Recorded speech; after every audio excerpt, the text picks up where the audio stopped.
When people think about the production of the Bad album, the first person that usually comes to their mind is Quincy Jones. But there's another unsung hero of this project, who helped craft majority of the songs from the ground up and often doesn't get nearly as much credit as he deserves. His name is John Barnes. He is one of the most important but underappreciated collaborators in Jackson's discography. Michael was first introduced to Barnes during the Jackson's Victory album sessions in 1983. But it was a song Barnes produced for his sister Janet called Don't Stand Another Chance that really got Michael's attention. Marlon Jackson was also involved in writing that song. And then when Michael heard it, he said, basically, Marlon, I know you didn't do this. Who did this? And I want to meet that person. And so Michael ended up calling me directly as a result of hearing and experiencing that. And he said, Marlon told me that you actually make your own sounds. And I said, yes, that's true. That's what I do, as well as play them. So he said, well, let's start. So we booked a session. We went to a studio called Sound Castle.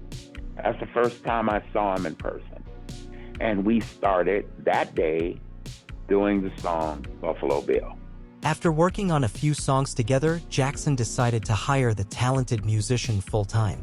They had a great connection. Barnes was able to translate Michael's ideas into sounds and songs with ease. Apart from Buffalo Bill and Another Part of Me, one of the early songs the pair worked on was Liberian Girl. It was supposed to be a part of the Jackson's Victory album, but Michael loved it so much, he saved it for himself. It was identical to what we did, what hit the record, with one addition, which was the African, which was Letta Umbulu intro, singing in the African dialect.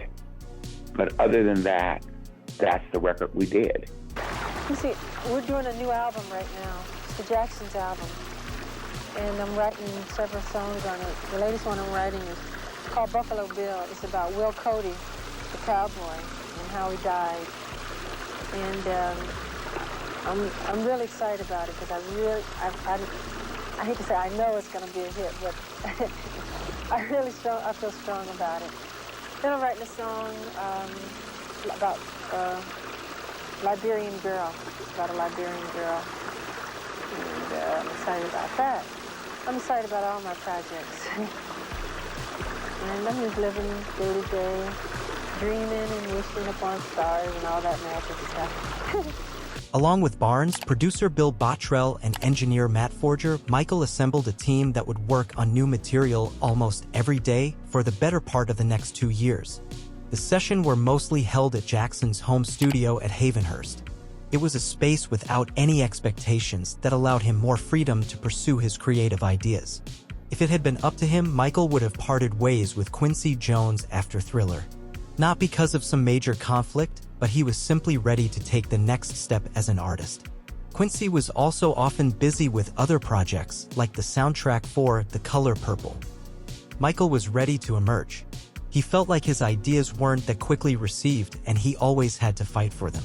Barnes recalls, he talked about how Quincy didn't like Billie Jean and how he would promise certain spots on the album to people. So when Michael got with us, he was like, I'm sick of all this interference and people in the way. I just want to express myself and be creative. I think he had reached the point where he felt that he wasn't able to express his concept and views in music as powerfully as he wanted to. He felt that there was nothing wrong with him having had success with Quincy Jones and Bruce Swedien and all of those guys, but he felt, okay, we did that. Now I want to go forward. Michael developed a special trust and chemistry with each member of the team. There were not a lot of people. No egos to deal with, says Bottrell. I think Michael was quite relaxed the whole time. It was really magic. He beatboxed the grooves, and I would try to make it happen. It messes up the groove if you do it that way. It's more important to get okay. Okay. Let's listen to it back.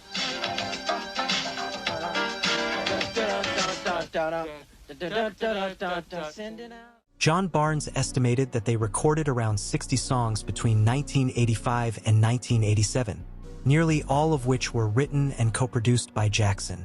We didn't go to Michael's house to do demos to hand over. We went to make the record. And there was a conflict in understanding as to whether Michael had the right to proceed forward without Quincy Jones or not. Quincy had a relationship with Michael that was to cover 3 projects. Michael thought those 3 had been fulfilled. It ended up proving out that E.T. was viewed as a soundtrack, not a record, so we lost our positioning on Bad. And one of the reasons I don't like to talk too much is because it's very difficult to take a situation like that and be viewed as like a warm-up squad or a B team and all those kinds of things. When it was time to start recording at Westlake with Quincy and Bruce Sweeting, Michael wanted his Havenhurst team to continue working with him, but soon it became clear that wasn't going to work. There was an obvious tension between the 2 camps.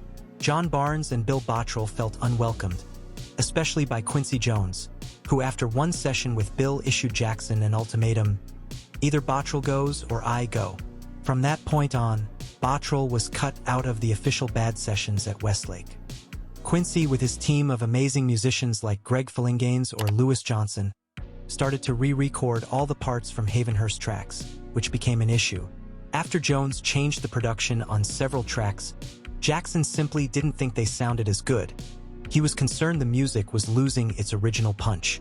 Unbeknownst to me, what they did at Westlake Studio, Quincy and Bruce, was all of the songs that we did at Havenhurst, we basically fully produced and recorded the songs arrangement-wise, and what they basically did at Westlake, at least on the songs that originated at Havenhurst, was they re-recorded our demos. And it was kind of like when it left our hands, we no longer were in control of it. And I think that was one of the things that kind of started some of the friction between what was Quincy and, so to speak, the A team and then the B team working at Havenhurst. Because for the first more than 1 year of the Bad album project, Bruce and Quincy weren't even working on the album yet. It was just us at Havenhurst. Right. And for that year and a couple of months, there was no second guessing. We were just totally moving on Michael's direction and on his inspiration and on his vision. Michael brought this concern to his manager Frank Dillio, who spoke with Jones, who realized that Michael had written almost all songs considered for the album and had to take a back seat, which was not something he was used to. Bruce Sweeting was a good mediator in all of this. He recognized that the tracks Jackson brought to Westlake already sounded incredible. The only song that kept its original sounds and performances from the Havenhurst sessions was Another Part of Me, with only the horn section being added at Westlake. Quincy's most important contribution to the album was the song Man in the Mirror, which came from one of his talented songwriters, Syeda Garrett, who eventually sang the song with Jackson. In the end, 8 out of 11 songs that made its way to the Bad album were developed by the Havenhurst team, yet the names of John Barnes, Bill Bottrell, or Matt Forger are hardly ever mentioned in regards to production of this album.